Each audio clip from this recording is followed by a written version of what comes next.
வணக்கம். தித்திக்கும் தேண்டமிழ் திக்கட்டும் பரவட்டும் முத்தமிழ் தாய்க்கு என் முதற்கண் வணக்கங்கள். எதிர்காலம் பேகுலத்தில் எதிர்நீச்சல் போட்டு நித்தம் நான் பேரிட பேதமை புரிந்திட என் தலைமை ஆசிரியர்கள் அவர்களுக்கும் அறிவில் சிறந்த ஆசிரியர்கள் அவர்களுக்கும் வருங்காலம் தூண்களே எதிர்காலம் நீங்களே என்று கூறி என் உரையை துவங்குகின்றேன்.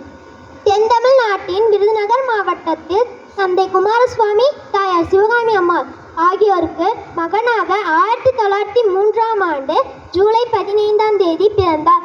காமராசர் சிறு வயதிலேயே தன் தந்தையை பறிகொடுத்து பள்ளி படிப்பை தொடர முடியாமல் வறுமையில் வேலைக்கு சென்றார். கருப்பு காந்தி என்ற வட மாநில மக்களால் பாராட்டப்பட்ட ஒரே தமிழ் தலைவர் காமராசர் ஆவார்.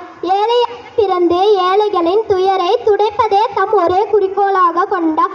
சின்னஞ்சிறு வயது முதலே தன்னை காங்கிரஸ் பேரியக்கத்தில் இணைத்துக் கொண்டார்.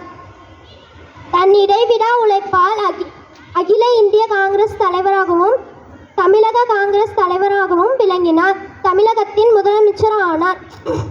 மீண்டும் மீண்டும் காமராசர் ஆட்சி வேண்டும் என்று மக்கள் ஆசைப்பட்டார்கள். படிக்காத மேதைகளும் பாரினில் உண்டு என்பர். பட்டப்படிப்பை காமராசர் பெறாவிட்டாலும் உலகமாம் பல்கலைக்கழகத்தில் அவர் கற்ற கல்வி ஏராளம். காமராசர் செய்த கல்வி தொன்று கணக்கில் அடங்காதது.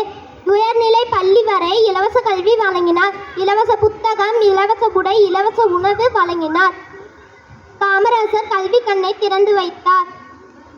அடுத்த தலைமுறையில் இளைஞர்களிடம் தான் வகித்த அகில இந்திய காங்கிரஸ் பதவியை விட்டு கொடுத்தார். கல்வி கண் திறந்தவர் கர்ம வீரர் கருப்பு காந்தி, தன்னலமற்ற தொண்டர், பெருந்தலைவர், ஏழைகளின் பங்காளர், படிக்காத மேதை, கிங் மேக்கர் என எல்லாம் புகழ் பெற்றார். 1975 அக்டோபர் 2 மறைந்தார். இவ்வாய்ப்பிற்கு நன்றி கூறி விடை பெறுகிறேன். நன்றி, வணக்கம்.